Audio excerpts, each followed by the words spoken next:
नमस्कार, मैं हूं विजय मांडके और मध्य प्रदेश की सियासत में खलबली मचाने वाली यह खबर है कि जयस यानी कि जय युवा आदिवासी संगठन राजनीति में एंट्री कर रहा है।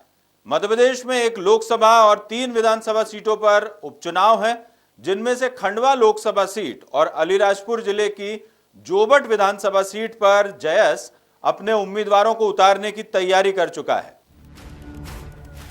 जयस के उम्मीदवार मैदान में उतरते हैं तो खंडवा और जोबट में किस तरह से सियासी समीकरण बदलेंगे और बीजेपी के उम्मीदवारों के सामने क्या चुनौती होगी, ये पूरा एनालिसिस आपको बताएंगे।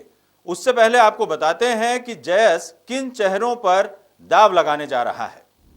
अलीराजपुर जिले की जोबट विधानसभा सीट पर जयस की तरफ से उम्मीदवार के रूप में जो पहला नाम है वो है नितेश अलावा। नितेश अलावा को चुनावी मैदान में उतारने का कैंपेन सोशल मीडिया प्लेटफॉर्म्स पर शुरू हो चुका है और नितेश अलावा एक निलंबित पटवारी है। पिछले दिनों नेमावर में हुए हत्याकांड के बाद जयस ने यहां मोर्चा संभाला था और धरना दिया था, जिसमें नितेश अलावा भी शामिल हुए थे। सरकार विरोधी गतिविधियों के आरोप में नितेश को सस्पेंड कर दिया गया। अब नितेश अलावा को चुनाव लड़ना है तो पटवारी की नौकरी से इस्तीफा देना पड़ेगा। द सूत्र से बातचीत में नितेश अलावा ने साफ कर दिया है कि वो अपना इस्तीफा देंगे और जहां तक चुनाव लड़ने का सवाल है तो ये आदिवासी समुदाय की तरफ से मांग उठी है, इसीलिए वो चुनावी मैदान में उतरेंगे। मुझे नौकरी और समाज में से किसी एक को चुनना है तो मैं समाज को चुनूंगा और समाज वर्तमान में बार बार आह्वान कर रहा, 2.5 महीने से मैं इस संबंध में अपना निर्णय नहीं ले पा रहा था कि मुझे क्या चुनाव लड़ना चाहिए या उतरना चाहिए नहीं। सोशल मीडिया के माध्यम से लगातार मेरे संबंध में प्रचार किए जा रहे कि नितेश अलावा उपचुनाव में आ रहे निर्दलीय प्रत्याशी के रूप में। तो जब समाज की बात है और समाज आह्वान कर रहा है, समाज के युवा मेरे साथ में हैं, किसान, मजदूर, दलित, सभी वर्ग के लोग मेरे साथ में खड़े हैं और वो मुझे बार बार कह रहे हैं चुनाव में उतरने के लिए, तो मैं सोमवार को अपना इस्तीफा देता हूँ और चुनाव के लिए मैं रण में उतरने के लिए तैयार हूँ। समाज यदि मुझसे आह्वान करता और साथ में खड़ा रहता तो मैं बिल्कुल चुनाव लड़ूंगा।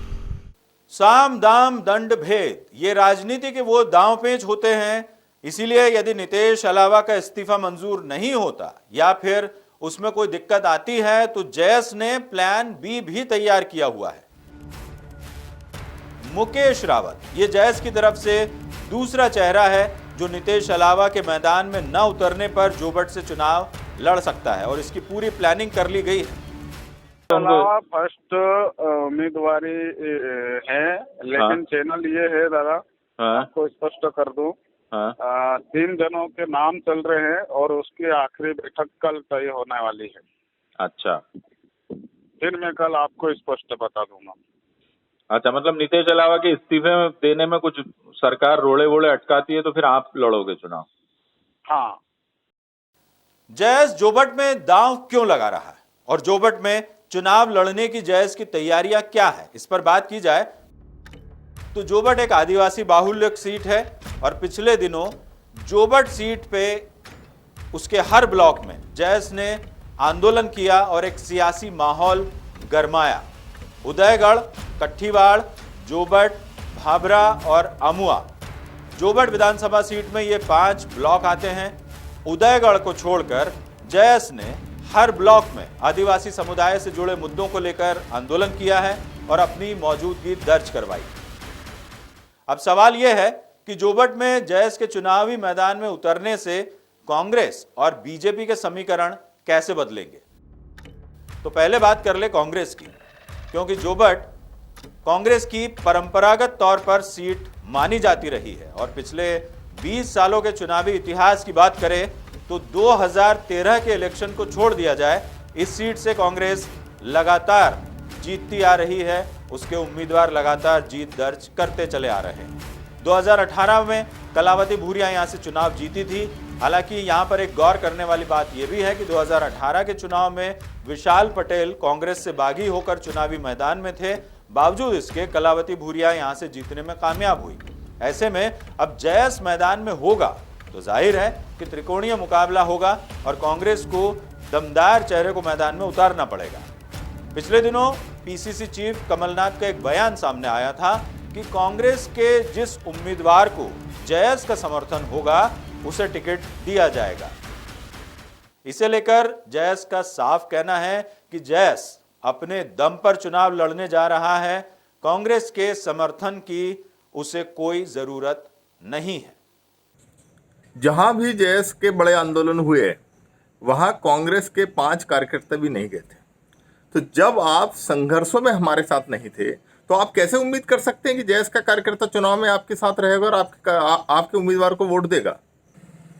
जयस के कार्यकर्ता किसी भी कीमत पर कांग्रेस के उम्मीदवार को वोट नहीं देने वाले। जितनी हमारी भाजपा से दूरी है, आरएसएस से दूरी है, उतनी ही दूरी कांग्रेस से है। जयस विचारधारा कांग्रेस विचारधारा से अलग है, आरएसएस विचारधारा से अलग है। हमारी विचारधारा के लोग जब उतरेंगे उनको वोट दिया जाएगा, नहीं कि कांग्रेस के कैंडिडेट को वोट दिया जाएगा। दूसरी तरफ बीजेपी की बात की जाए तो बीजेपी अलीराजपुर के पूर्व विधायक नागर सिंह चौहान की पत्नी को टिकट दे सकती है। खंडवा लोकसभा सीट को लेकर भी जयस की तरफ से दारा सिंह का नाम करीब करीब फाइनल माना जा रहा है। खंडवा लोकसभा सीट की जो 4 विधानसभा सीटें हैं, पंधाना, भीकनगांव, बागली और नेपानगर, यहां जयस का अच्छा खासा प्रभाव है और ये आदिवासी बाहुल्य सीटें हैं। ऐसे में जानकारों की माने तो जयस इन उपचुनावों में गेम चेंजर की भूमिका निभा सकता है। बहरहाल इन उपचुनाव के नतीजों से तो ये तय होगा कि 2023 तक मध्य प्रदेश की सियासत किस रूप में नजर आएगी।